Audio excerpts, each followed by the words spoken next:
self-made millionaire Steve Siebold says anyone can hit life's jackpot. Steve Siebold is a world-class expert on mental toughness training for increasing sales, developing people, and managing change. He's a best-selling author and popular television interview guest on mental toughness for building wealth, getting fit, and excelling in sports. How does a rich person look at money? What do they see? They see lots of it. And just available out there in the universe? It's everywhere, especially with the recession. We have total chaos in the economy all over the world, world economy. So they see opportunity. They see opportunity because there's all these problems. Because where there's chaos, there's opportunity to solve problems, to make money. Someone said that the rich, having made a lot of money last year in the stock market and maybe some money in the housing market, the rich have an obligation to spend that money to help the economy. And you say? Why? Why are they obligated? I mean, these people didn't make their money robbing banks. They made their money solving problems. Because it would be good for the economy. So is solving problems. I mean, do people want their problems solved or not? If they want their problems solved, you're going to have to look to the innovators, the job producers, the creators. Ladies and gentlemen, please welcome Steve Siebold.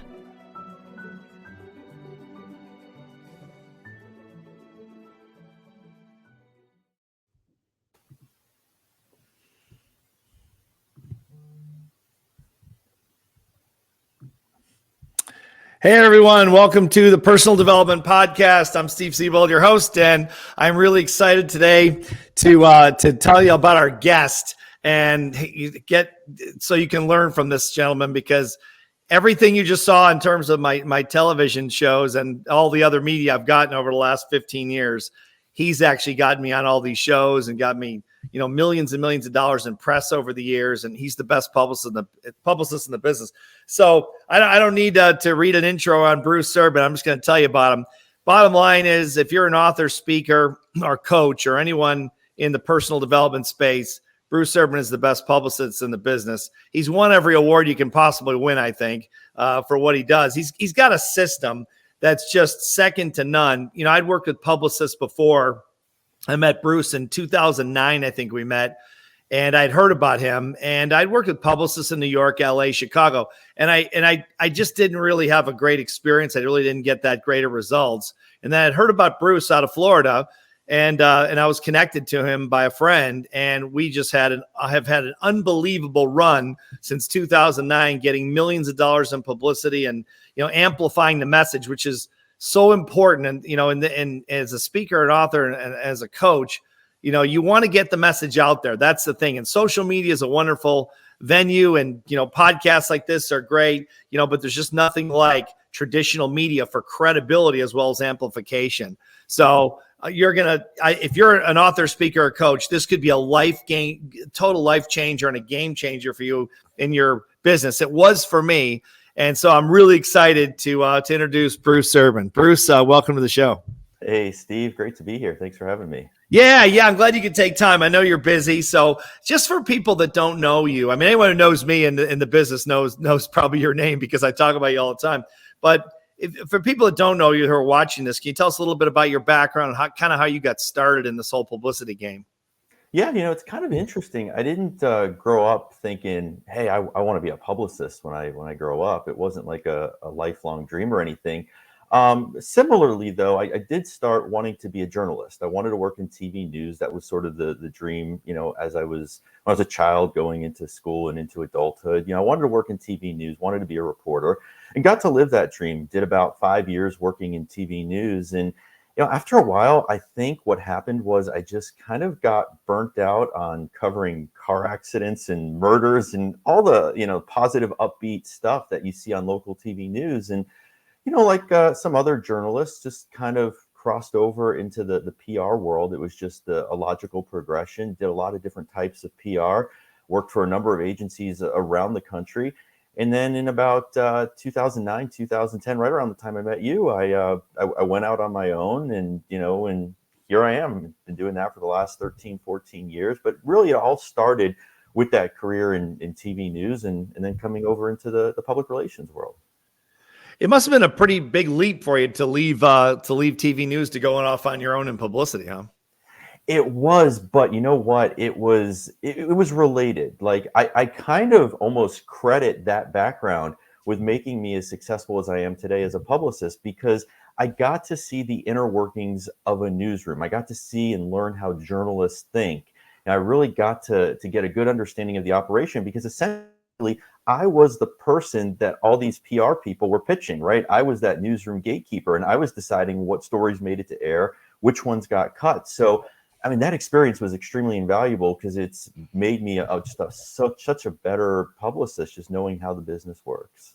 Oh yeah, I'll bet. Well, let's get right to it, Bruce. You and I have had this conversation, kind of a running conversation for the last 15 years about this. But I remember when I first met you in 2009, and having to work, having worked with other publicists, I didn't know the answer either. And then you taught me over the years. But it seems like unless authors, speakers, coaches, anyone in our space, unless they're celebrities, which of course 99% of us are not. Of course, we think we're celebrities. As you know. We all think we're famous, but usually not, just to our own fan base, of course. But unless people are like public celebrities, they don't really get a lot of publicity. And I know people try to do it, because I've watched them over the years, and I was trying to do it before I met you. So why is it that most people fail at this, that try to get publicity, that are non-celebrities? Yeah, I think they just, again, don't really know how it all works. And you can't blame that. They think they know, but they just don't. And I think that's been the big advantage for me, is actually starting out in the media side of it, coming over to the PR side of it, and getting to learn, how you write a pitch, how you spin different angles, how you insert somebody as an expert into a story. And it's learning all these things is what's, really honed my skills, really what's, helped me sell my clients, make them more sellable to journalists. And again, speakers, authors, entrepreneurs, they just don't know this. They're very good at what they do, but they simply don't know how to think like a journalist, how to write like one. They don't know, again, how to put themselves in the story to make it work, and to get interest of that person, of that gatekeeper. That's really the biggest thing to it. It's like anything else. It's a learned skill. It's not rocket science, but there's definitely a learning curve to it. Yeah, I remember, when I first connected with you and you started getting me on all these shows, and I remember other speakers coming up to me after like the first year saying, "You're everywhere. I mean, I see you everywhere. Why are you?" I remember Les Brown came up to me and said that to me, and top speaker in our industry for many years. And I saw him, I bumped into him some airport somewhere, and he said, "You're everywhere. Why don't people see me as often as they see you?" And I said, "You ought to call Bruce Urban." He's like, "Yeah, well, who's that?" I said, "That's my publicist." And I'm not sure if Les ever called you, but I got that for many years. I still get that on a regular basis. People say, how is that? And I mean, that's, in my opinion, I'm not a publicist, but just learning from you over the last 15 years, it's really a system that you have that's so brilliant. It just works so well. And you taught it to me over the years. And then of course we, worked on it together for so long. Can you share that secret system, if you will, with our viewers? Yeah, I think it starts with, the biggest mistake. It's getting over the biggest mistake that a lot of speakers make, and that's making it all about themselves. Most of the speakers that I talk to, they've got that me mentality. It's, well, I just, I got to share my story. And I tell these people, and I don't do it to be mean, but nobody cares about your story. When you're trying to get these interviews, it's not about you. It's not about your story. It's how can you help a viewer, a listener, a reader. But you've got to position yourself as sort of an expert in your field. What do you do? And think of it as, how can I help other people? What advice, what tips, what insights do I have into my topic? And how can I share that wealth of knowledge, with that audience? Right there, that's really the key to it, is making that shift and getting away from the me thinking, the me mentality, to how can I help? And that's really what sells when we're reaching out to journalists, whether it's a TV producer or a radio talk show host, whatever it is. It's all about, how can I help? How can my client, be a voice of reason, an expert, and offer, your audience tips and insights, and just be a valuable resource for them. That's really the nuts and bolts of the system right there.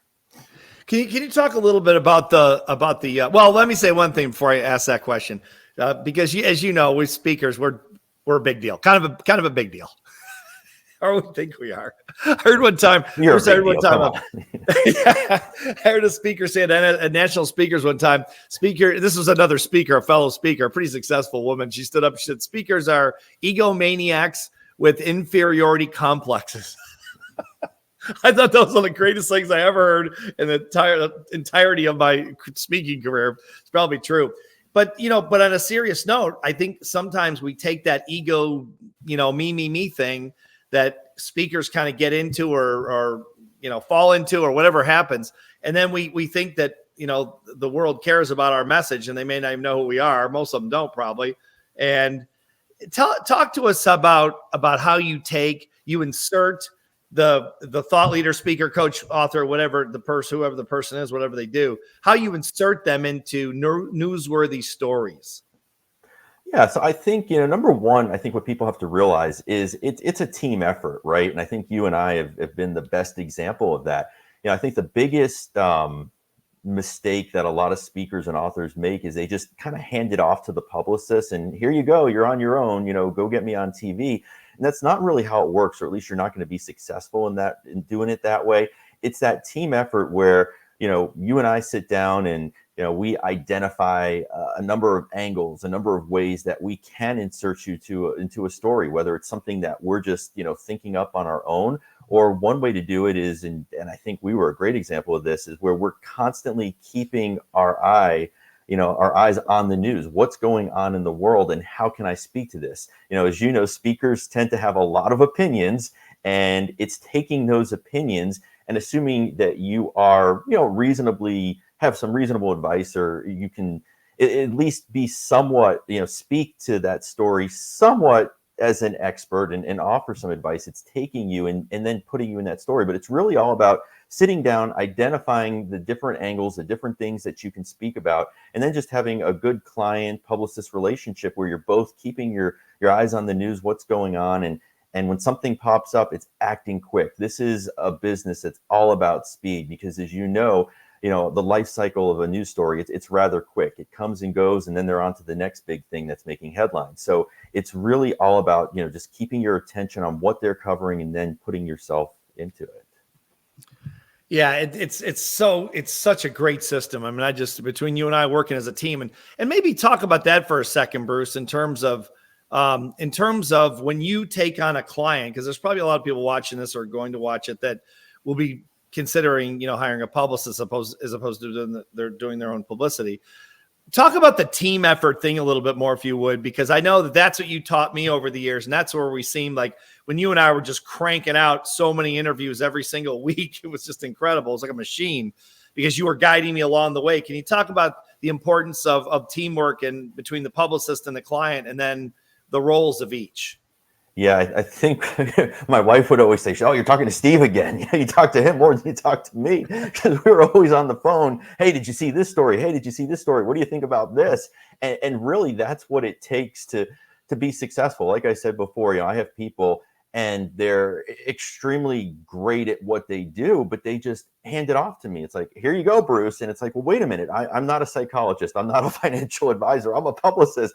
I need your help. I need you to be a part of this as much as I am. And that's what people don't realize. So you've got to find a publicist, number one, that you do have that chemistry with, that you do sort of jive with, because it's important. You do want to speak to that person quite a bit. Like you and I, we call each other, text each other, email each other, whatever it is. And I'd be like, hey, Steve, did you see this story? Can you speak about this? And you'd be like, yeah, this is great. You'd send me some talking points, or you'd be like, nah, I don't know about this. And then I'd probably try to talk you into it, and did that a few times, put you out there on a couple of fun ones. But really, that's what makes it work.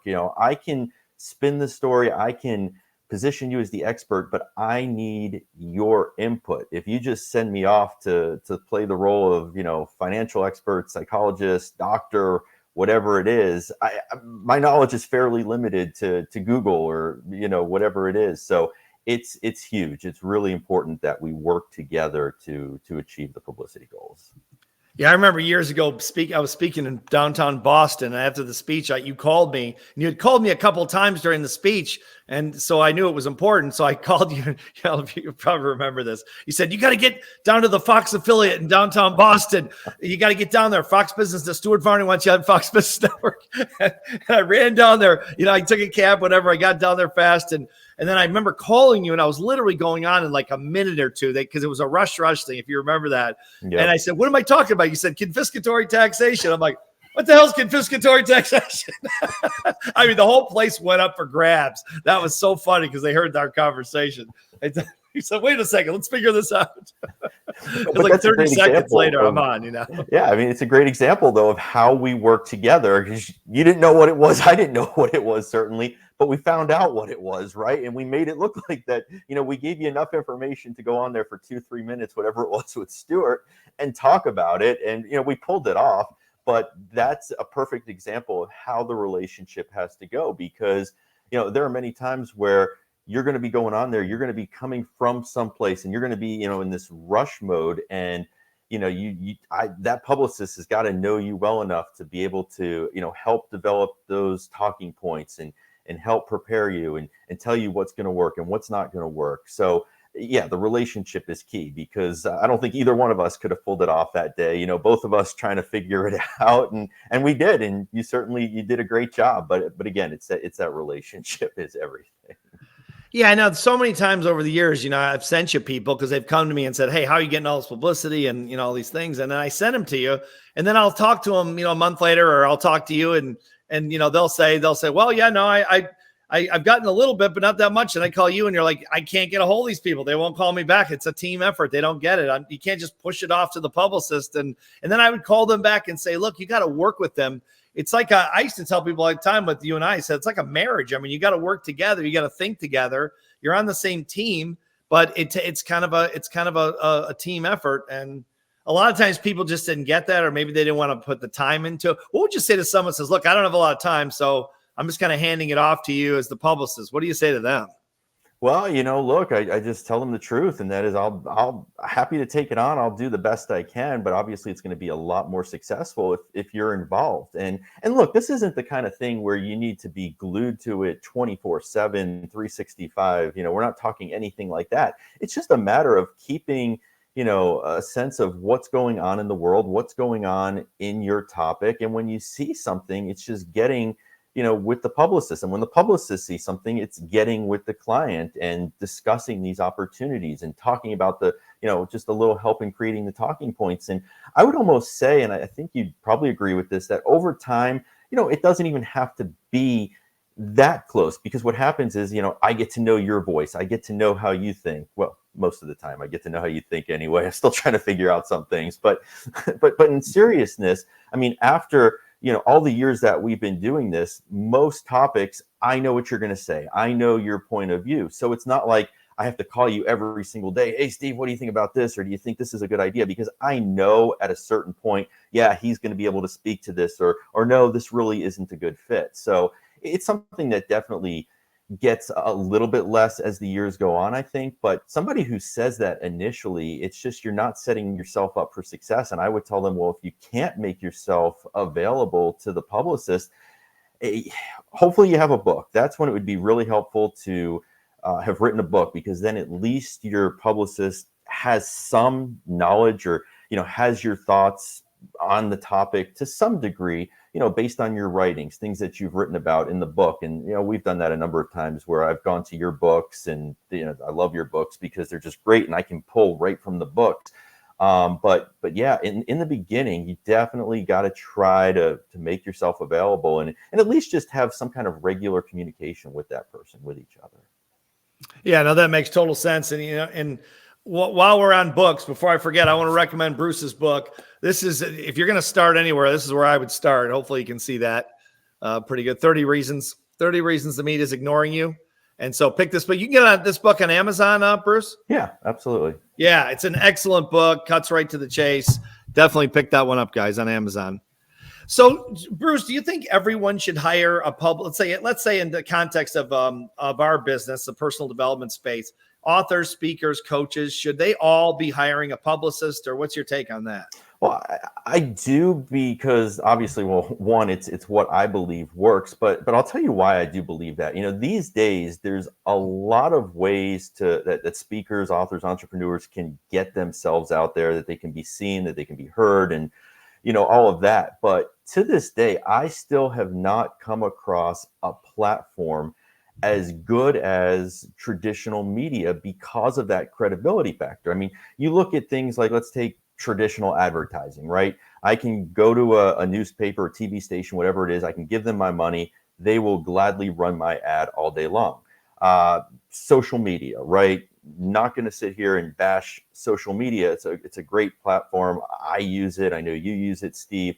But that's the problem right there. Everybody's on social media. But then you look at the media. You look at TV interviews, radio shows, newspapers, magazines. Well, how many people do you know in your field who are being featured there on a consistent basis, who are being quoted as experts in their field, who are writing articles for these publications, who are showing up on morning TV? And it's very, very, very few. So all of a sudden, you've got this platform that sort of separates one person from the next. And for the people who were there, because of that reason, it's just the biggest form of credibility that I've ever seen. And I've seen some speakers just like you take that and make millions off of it, because it's so powerful. It sends a message to somebody that says, hey, this person is a real expert in what they do. There's a reason that Steve Siebold is sitting next to Stuart Varney. Yeah, he has a great publicist, but it sends a message that, hey, he's smart. He's an expert on this topic. He's done his homework. And we could have picked a lot of people to be right here with Stuart Varney. But the fact that Steve is sitting here, that speaks volumes. And that's what I love about this business. At what point, Bruce, do you think someone that, again, author, speaker, coach, at what point in their career should they hire a publicist, or should they try to do it on their own in the beginning? Or what's your thought about that? You certainly can try to do it on your own. I have some people who I've actually coached to do it on their own. The problem with that is when people try to do this on their own, they tend to give up. This is something that takes a lot of persistence. It takes a lot of trying. It takes a lot of figuring out what works, what doesn't, what angles resonate with, journalists. And it's a lot of trial and error. And just in my experience, the people who tend to try to do this themselves tend to give up. It's like, well, I reached out, didn't get really anything, so I give up. This is a waste of time. And again, it's somebody like myself, or a trained publicist, and especially somebody who has that newsroom experience, who knows how the business works, knows how to write a pitch, knows how to make you sellable. So I would say to any, speaker, author, entrepreneur, definitely you want to start this as soon as you can. As soon as you have a book that's published, it doesn't matter whether you do it through a traditional publisher, whether you self-publish, that's totally irrelevant, doesn't matter. If you're booking speaking engagements, if you're out there speaking, if you're just trying to get visibility on you, you're trying to build, the ultimate level of credibility, I don't think it really matters at what stage you're at. You can benefit from everything that the media has to offer, no matter where you are in your career, whether you're just starting out, whether, you've been doing this for 10, 15, 20 years, whatever it is, that level of credibility is so important, really, no matter who you are. Yeah, there's no question about that. How about in terms of monetizing it, Bruce? That's one of the things people had asked me over the years. They said, so how much does it cost you to have a publicist, when we were flying all over the country doing these interviews and, sending books out and all the different hotels in different cities we were doing the interviews in, and all the associated costs. How much did it cost you? And so they were always wondering, how do you get that money back? How do you monetize how do you monetize publicity?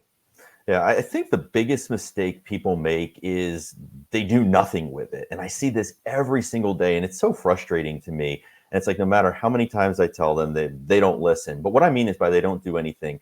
Typical story, right? Take your typical author, gets booked on a morning TV show, goes on, does the interview. He comes home, he runs to Amazon. He's like, oh, how many books did I sell today? And then he gets all mad. Well, I didn't sell that many books. I didn't sell any books. Oh, this is a waste of time. But he doesn't do anything with it. You've got to take your clips. You've got to take your interviews and put them to work for you. That is the name of this game. It's not just about, hey, I go on TV, I sell books. It's about taking that interview and doing everything you possibly can with it. And you're a great example of this, right? I mean, you would go on TV. Most people just have a website, a section on their website for, in the press or seen in the media, whatever it is, and they paste all those links. You actually created your own standalone website, the steveontv.com website, which is just brilliant. And my God, you've monetized the heck out of that thing. And it's probably got a couple of hundred television interviews that you can then share with, people who were interested in booking you for a speech. And I've seen you do this. There was that time I was sitting in your office and you were actually on the phone with somebody who was considering you. And I think it was maybe Brian Tracy or a few other speakers. And you sent them, a true story, you sent them to this website while you were on the phone with them. And it was just blown away. They were blown away by it. And I think you ultimately got the speech. But it's really taking those interviews and putting them to work in your overall marketing. It's, whether you can put them on your website, start a dedicated website, share them on social media, because that's sort of another form of exposure for the exposure. I've seen people in their email signature, they put a link, check out my last 10, 20, 30 interviews, visit, in the website. There's just endless possibilities, things that you can do. But just the most important thing is you've got to put it to work. Otherwise, it's not going to serve you any good. Sure, you might sell some books. Somebody might see it and say, hey, would you like to come speak to our group? But the most successful speakers are the ones who take their press and, again, really put it to work in their overall marketing. Yeah, I see it, more as more of a process than it is just, hiring a publicist and like you say, okay, great, Bruce, call me when you have something, kind of a thing. Where, and then you go do it. And then, like you say, in the beginning, like I remember when you first got me on the Today Show and Good Morning America, and I thought, well, okay, I'm going to sell, a gazillion books. It was, this is it. It's over. I'm the next, big deal. And we sold books on both of them, the times we were on, and it was great, but nothing like I thought. But then I realized, as you were teaching me along the way, that it was really more of a credibility play. That's where the monetization really was. It wasn't about selling the books. And then, as you and I used to say, we don't get on TV to promote the books. You write books to get on TV. And that really is, I've said that. I know you've said it a million times all over. And people are just kind of, speakers always get wide-eyed when I say that. And, and because they haven't thought of it like that, because they're thinking, well, this is all about selling books. But really, it's about, in my opinion, it's about credibility. Wouldn't you say? Yeah. Again, at the end of the day, that's what it's about, because it comes down to how many people do you know doing this in your field, in your industry? How many people do you just know, period? I don't care what industry they're in. How many other speakers or authors do you know who are regularly showing up in all these places? And here you were, going all around the country. One day you're in Chicago, then you're in Charlotte, then you're in San Francisco, and you're on all these TV shows. And it's like what, Les Brown said to you, how are you everywhere, Steve? You're everywhere. And that's the beauty of it. It's that not everyone is doing it. So it's that credibility factor. It's that implied endorsement that, hey, if Steve's everywhere, geez, he must be really good. He must know what he's talking about. He must be a true expert, because I don't know how else he's everywhere. That nobody knows that when you're showing up somewhere, you're doing a morning show, nobody knows that you had a publicist behind the scenes doing it for you. An audience just thinks, oh, wow, he's on TV. He must be a real expert. And that is the case. But somebody like me just helps facilitate that placement. But, in the eyes of the public, they don't realize that there's sort of somebody behind the scenes assisting. So, again, in terms of credibility, there's so many great platforms, so many ways to get your message out there these days, but they all lack that credibility. I just haven't seen anything that has what this has. And again, that's what I love about this. Yeah, no, I totally agree. For us, that's how we monetized. When, at one point, we were probably spending $100,000 a year just running around, because it was before, of course, way before COVID. And when we started doing interviews on Zoom and things, which was amazing because you could do 3 interviews a day, sitting in your office on your computer, which was fantastic. But of course they like you in the studio and whatnot. So, but flying around and everything, and that stuff all adds up. But that said, once we built that Steve on TV site and we'd send them there, that a lot of times, like, I don't know how many speeches I got because of that one little thing. I was, neck and neck with another speaker for a speaking date. And then, that pushed them over because I'd say, hey, look, my last 200, you can see if you're interested or you have insomnia, go to my website, steveontv.com, and you can see my last 200 or 300 interviews, like 200 or 300 interviews. It's like, yeah, it may stack them on there and put them city by city. You guys check that out, steveontv.com. And if you guys are, if you're thinking about doing this and copy the idea, bobontv.com, whatever, something like that, and then send the club. But to your point, Bruce, we sent the people there. People weren't finding that website because, we were so popular on search. I mean, we were sending people there purposely, knowing they wouldn't probably watch maybe 1 interview, maybe 2 interviews, maybe none, but they see the vast amount of exposure we're getting. And what I would say always to them, the clients, was my line that always worked was I'd say, here's the thing. I said, whoever you hire will do a good job at this level, fee level, you're going to get an expert. So that's all good. So you can't really lose. But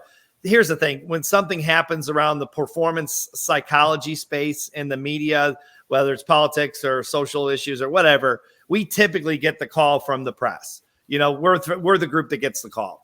And so, and you can see some of those interviews, Good Morning America, and I dropped the names and everything. CNN, we're on everything, So it wasn't like we lacked any kind of name dropping. And they'd say, really? And then they go to it, usually, like you said, right on the phone and say, wow. And that sometimes tipped it over to the point where, it resulted over time in millions of dollars worth of extra fees that we may not have gotten any other way. So yeah, you were on there talking about so many different topics. And that's what's so good about, your space. I mean, mental toughness, you can wrap that around so many things. And we did from weight loss to Tiger Woods to, making money and everything. And I think that's true too for people.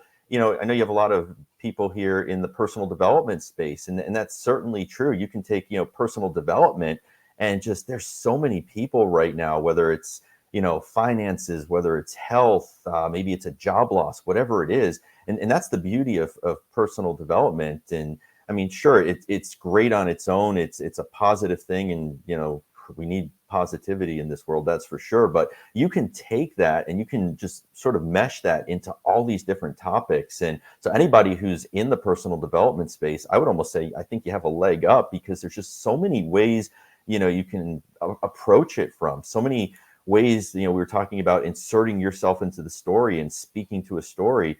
And there's just so many ways to do it because people need help. And, that's not going away anytime soon. It's not like tomorrow we're going to wake up and this is going to be a perfect world and everybody's problems are going to be solved. There's always going to be a need for personal development, self-help. And I think people in this industry definitely are at an advantage and certainly at a media advantage because of that. Yeah, I couldn't agree more. And, that was one of the things you taught me that was so great, in terms of attaching the expertise I have into different areas. Like, I mean, we fought, to get athletes, college athletes paid, right? How many stories did you get me? And I mean, it had to be 100 interviews in some way, either print, TV, radio. I mean, we ended up in USA Today, the front cover of USA Today, the front page of the sports. And now athletes get paid. We won. We finally won. We did it. We did it single-handedly. Those athletes, too bad we're not getting a cut, Bruce. They're all getting rich now. But I mean, we did it with gay marriage before gay marriage was passed, and we pushed that really hard. And I was really proud to be some part of that. I mean, you got to figure you're some part, some voice somewhere, someone's hearing it. I don't know, And that's another good point too, Steve, is that you've got to be willing, and I think you'd agree to this, you've got to be willing to take a position. And sometimes it's got to be the unpopular position. People are going to disagree with you. They're going to call you names and make fun of you. And in your case, give you death threats.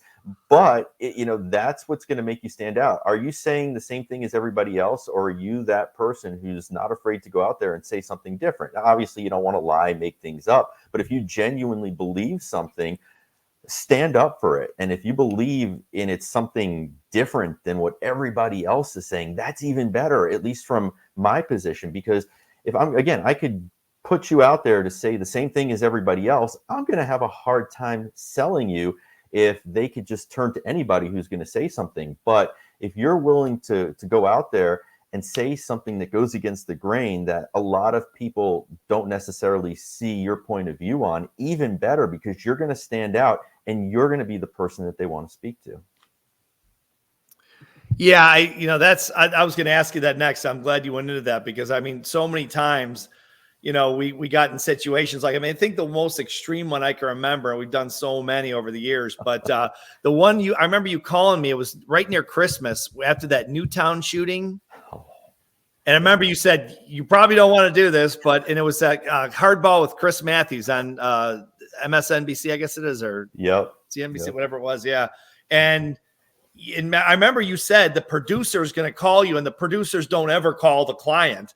But I remember talking to the producer and him saying, "Are you sure you want to do this?"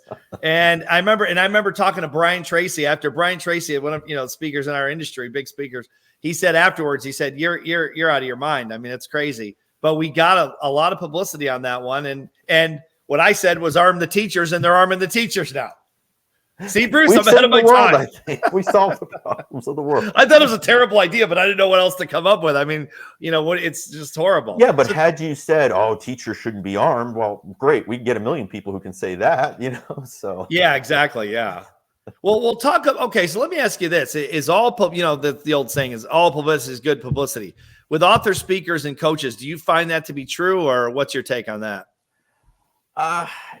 Generally speaking, yes. I mean, look, obviously, I don't want you. Okay, I'll put it this way: I wouldn't agree with that all the time. I take one that comes to mind. When a story turns sort of sour. You remember a couple years back when United Airlines dragged that doctor off the flight. They oversold the flight. They couldn't get anyone to volunteer their seat, and they just randomly picked this poor guy and literally dragged him off the plane. And they got hammered in the press. And then they did something even more stupid. They kind of doubled down, and instead of apologizing, they kind of stood behind their position for a couple of days, and that just made things worse. And so in that case, look, all publicity was not good publicity, especially in that case, because they, again, just got clobbered.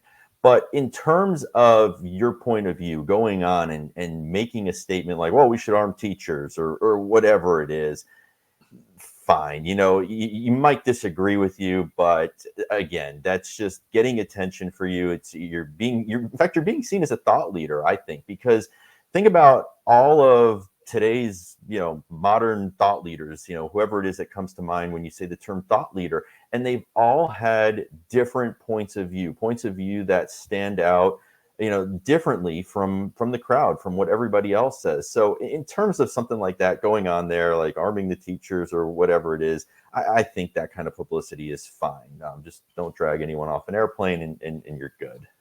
Yeah, exactly. Yeah. I suppose there are probably times when it's violated, but I mean, of all the times, that you and I crafted these positions, I mean, it never, that one might have been the one, besides getting the death threats on the Fat Loser book and the Die Fat book after today's show. I think probably Newtown was the time we got hammered the most. I mean, I got the most hate mail. I don't know how many messages I got, but it was just, insane, crazy. People were really upset, but of course that was just a tough time. But you know what? The thing is, I don't regret doing it. I don't regret any of them. I don't think we really, what we always tell speakers is, because it's such a weird business. If you're a celebrity, and this, but a lot of people don't that are new to the speaking business, they think it's all about the speech. And a lot of times it's not. It's, if you're a celebrity, that's one thing. Then they pay you to show up and shake hands and take a picture with you and maybe get you to sign their, they can sign their book for you or whatever. But non-celebrities like me and 99% of the speakers out there who are only known to the people in our fan base who buy our books or come to our speeches or whatever, the companies they're not looking for speakers. They're looking for smart people with solutions that are thought leaders that actually speak as well.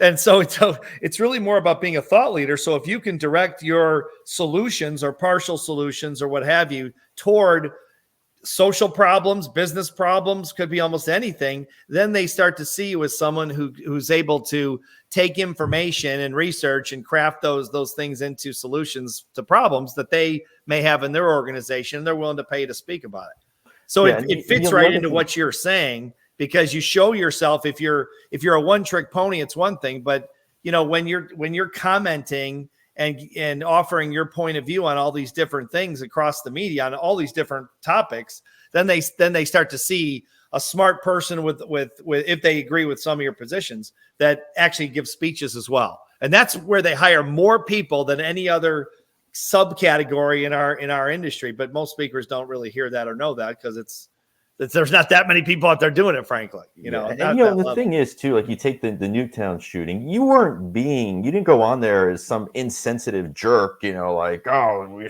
we slaughtered all the kids, and nothing like that. You were just stating a point of view that people hadn't thought of or hadn't considered, and you made a case for it. And again, if I'm somebody who's thinking of I'm looking for a consultant to help my sales team. That's perfect. I'm looking for somebody who's got solutions outside of the box. That's all you did. So in that case, the publicity was good. Again, you weren't being mean-spirited or laughing at the situation or anything like that. You were just simply offering a potential solution that nobody else was really speaking about. And like you said, now they're doing it, and there you go. So it's totally fine. What's your take on this, Bruce? What do you say to speakers? And I would say this has got to be close to the majority. I hate to say majority, but certainly many speakers out there, and people that want to be in the speaking business, and writers too, and coaches. They say, well, I'm afraid I'm going to make certain people mad if I take a position on, gay marriage or organized religion or gun control or climate change. Then the other side, I'm going to eliminate, half my audience, because the other side feels the other way. So I don't want to eliminate them. So I'm going to kind of play the middle. What do you say to those speakers? It doesn't work as well. In my experience, it's the people who are willing to take a position, one way or the other, whatever it is. And look, the thing is this: people aren't going to like what you have to say regardless, whether you're going on TV, whether you're having a conversation with your spouse at times, whether you're just talking to a group of friends, whatever the case is, people aren't always going to agree with you. And so what? That's okay. In fact, it'd be kind of boring, I think, if everybody agreed all of the time. I mean, that's just no fun. And again, it's simply trying to move the conversation forward, offering these kind of solutions that are different, and by positioning yourself as a thought leader. I'm all for it. And again, if you're worried about, oh, what are they going to think of me? Maybe this isn't for you, because here's the thing: you could go on TV, and no matter what you say, you could say the nicest thing in the world, compliment everybody, tell everybody what they want to hear, and somebody's still going to have a problem with that. They're still going to disagree with you. So just, follow your heart, speak the truth, and don't be afraid of upsetting somebody just because they might not agree with you. You're going to see a lot more success. You're going to build a much bigger audience. Your audience is going to come to you if you're authentic and if you really speak your position. That's the way I would go with this.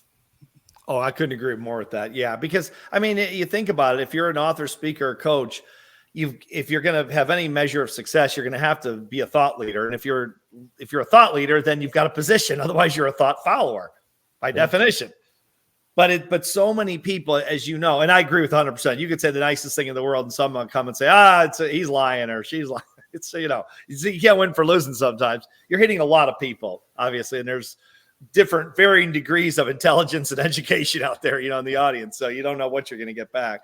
But that said, if you don't take the position, how are you a real thought leader as an author, speaker, coach, or all three? How is that leading thought? If you're not getting pushback, you're probably not leading anything, you're following. So, right. So I agree 100% about that. Do you think there's a time where a person can take it too far, where they push too hard, or they take too sharp of an edge?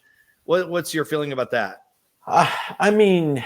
You can. There is a line, and that's one thing you could say about whatever you've said in the past, but we've never crossed that line. You certainly never crossed that line. I mean, look, if you were to take some of these situations, and once you get to the point where you become insensitive, you become a jerk, you start just making fun of something. Again, it's one thing to go on a show or do an interview and state your case and go against the grain and be different and be loud and controversial. That's fine. But I think it's crossing the line when, you don't keep your cool, when you start, losing your temper, calling people names. Oh, well, that's just stupid. You're an idiot. What kind of idea is that? I mean, it's just discourse. That's what we're going for here. And those are the best interviews, honestly, is when you have somebody who sees something one way and you've got somebody else who sees it the other way, and they just go at it.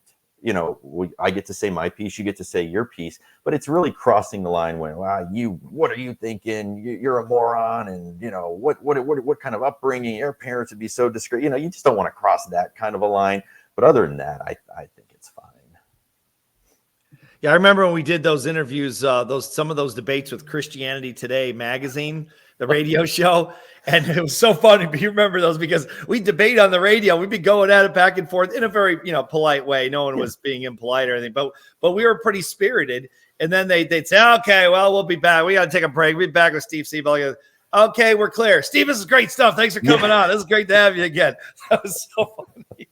Look, it's good for their ratings. It's interesting. People love it because, again, are you going to put somebody on there who's going to tell us what we've already heard before? And no, I want somebody who's going to challenge our thinking, who's going to say something different and make it interesting. And that's at the end of the day for journalists, for media outlets, it's a ratings game. That's what it comes down to. So somebody who's going to say something different and state their claim, that's good for ratings, and that's what they want. Everybody's in the seeking attention, I guess, of some kind for advertising or otherwise, business. It's like Gary Vaynerchuk talks about, go where the attention is. And that's how I see what you're talking about in with publicity, is that this is in our industry, different industries obviously are they vary, but in ours, like you say, I think two biggest reasons you already mentioned. One, that people don't do this in our industry is that, one, they just hand it off to a publicist and say, go out there, Tiger, and get my stuff, get me as much publicity as you can, which is crazy. Or they're so afraid of rejection and, having people, criticize their appearance or, their appearance on a show and what they say and all that. So the point of it is that you have so few speakers. That's what I used to tell speakers all the time. And you and I talked about it for years, that all the shows that I've been on, which is, just, I don't even know how many shows at this point, it's ridiculous, but so many, hundreds and hundreds of them, where I'd be back in the green room at the station and I'd see movie actors, politicians, mayors, governors. I mean, we both have all those stories, but I never saw speakers. I saw Mark Victor Hansen, who I've known for 100 years. I saw him one time at Good Morning America. He was at Good Morning America the same day I was. That's the only person I've ever seen in the green room that wasn't a musician or that was a speaker, an actual paid speaker, and he's a quasi celebrity anyway, because of Chicken Soup for the Soul. But speakers are just not out there doing this. So the point is, a la Gary Vaynerchuk right now, is there, if if speakers aren't doing this, well, then you're one of the only people out there doing this, then you're getting attention that no one's really getting in our field, or few people are getting. What do you feel about what's your take on that? Yeah, I mean, and that's even more reason to do it, because again, it comes down to, well, what else are you going to do? Are you going to, go on Facebook and do a Facebook Live? Well, great. You and, 1,000 other speakers are going to do that. But again, to your point, he used to call me up. Oh, you're not going to believe who I was sitting with here in the green room. And I was like, oh, wow, that's great. You'd send me the pictures and everything. And then you'd leverage those pictures too in your marketing too. And they're just great stories for you to tell on stage. But yeah, I couldn't agree with you more. There's just not a whole lot of speakers out there doing this. And for the ones who are, again, it comes down to that credibility factor. And that's why I would want to be there more than anything else. But you're right. They're just not out there doing it. And it's such a differentiator. It's not even funny. Yeah, I think that probably marketing wise, over the last 15 years, that was the smartest thing that we did, was because it differentiated me. And I ended up beating out a lot of top, speakers that had bigger fan bases, more book sales. They beat me in so many of the categories, but I beat them in this one category. But it's a very flashy category, but to your point, if you don't, you've got to push it, you got to use it, you got to get it out there. You can't expect people to just come to you and say, oh, I'm going to look up your publicity. I mean, you got to put it on social media, like you say, and if you build a website, whatever it is. But okay, Bruce, what if someone's sitting out there and they're new and they're saying, what does it cost to have a publicist? Can you give us sort of a range of what publicity fees go for? Yeah, it's honestly all over the place. I have seen in this numbers, from the low end to the high end.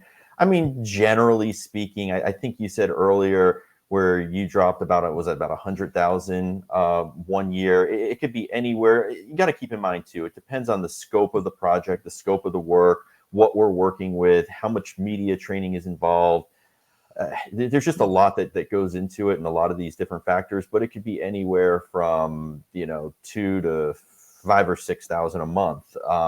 But again, if you want to get the results, it's like anything else. Would you try to self-diagnose a medical condition? No, you'd go to your doctor, and it's the same thing with this. You can try it on your own, probably not going to be very successful. So that's why people come to us, and but I think the most important thing is just finding somebody that really gets you, that you have the chemistry with, and has a good understanding too of your topic and what you're speaking about, and has passion for it. I certainly love your books, love your message, and that was a big help, because if I didn't, it would be kind of tough, or if I disagreed with you a lot of times, we'd be in big trouble. So that was definitely helpful too. But yeah, it's really scattered all over the place, and just a lot of different factors, of course, go into it. What about people, and I know you've never heard this before, Bruce, what about people that say, okay, I just want to do 3 months. I want to do 3 months or 6 months, or, and then just a limited run here, or I want to pay per piece. If I get in the newspaper, or I get in a print, or I get a TV show, I want to pay per appearance, or per, placement. Yeah. What do you say to those people? Look, in theory, I get where somebody's coming from, and it's usually a budgeting issue, but it's really tough to do something. Like, you look at our work, right? You go to steveontv.com and you look at all of those interviews. Would that have happened in a month or 3 months or even a year? I mean, of course not. You're not going to get that kind of publicity, that kind of credibility by just doing this over a few months. So this is really more of a long-term play. And I think that's really how you have to approach it. And that's not just me saying, well, I want you as a client for the rest of your life and I want your money. That's just the reality of the game, because we have months, as you know, where it's crazy busy. The phone's ringing off. We got reporters calling. Hey, can we set this interview up with Steve? Or, oh, this story broke. Can we talk to Steve today? And then we have other months where, based on the news cycle, there's other things going on in the world that's getting more coverage, and that's just how it goes. And the other issue too, to the point you brought up about the per placement or the pay for play is, actually earlier on in my career, I tried this and it totally blew up in my face, because what happened is I tried to put a number. I said, well, this kind of publicity will be worth one thing, and this kind of publicity will be worth another thing. And what happened was people got really nitpicky. They would be like, well, in this article, I was quoted twice, but in this article, I was quoted 6 times. And in this article, it was my entire article where I wrote the whole piece. So how are you charging this? And blah, blah, blah, blah, blah. We'd go back and forth. And it just was the biggest disaster, where people just got so nitpicky, and it just doesn't work that way. The best model that I have found is just the monthly retainer. And you go in this thinking, I'm not doing this for 30 days or 60 days or whatever it is. I mean, sure, you can. You're probably not going to get much in that time, because I can't predict what the news cycles are going to be, or, how well I'm going to be able to get you out there. I've got to obviously learn your message, learn your voice. And it just takes time. And to build up that credibility takes time. So that's honestly how I would approach it. Yeah, that's why I always said it's more like a marriage, because it's like, it's not linear. It's not like you say, okay, well, I got one mention and one quote in this article and 6 quotes in this one or whatever. It's like, I think if it's almost like going and getting married and saying, okay, well, here we're gonna have dinner at home 3 nights a week, and we're gonna have sex twice a week, and we're gonna have 1 kid, 1.5. I mean, it's like, I'm not sure it really works like that. I mean, I've been married for 40 years. I know you've been married for a long time too. It's like, yeah, it's not really linear like that. I mean, there's ups and downs and there's twists and turns and, but if you're, I think at the end of the day, and you tell me if you think this is right or not, I think you're either committed to it all the way or you're not. It's like being married. It's like, you're going to go through some crappy times being married if you're married long enough, and it doesn't matter how good a marriage it is. Right. And you're going to go through great times. You're going to go through, times where it's boring or times when it's very stressful or, whatever. But if you're committed to it, you're committed to it. And if you're not, you're probably, if you're going to be nitpicking through, looking at the finer details of everything, I think that you're going down the wrong road in terms of a marriage. But that's the way I see the client publicist relationship. What do you think?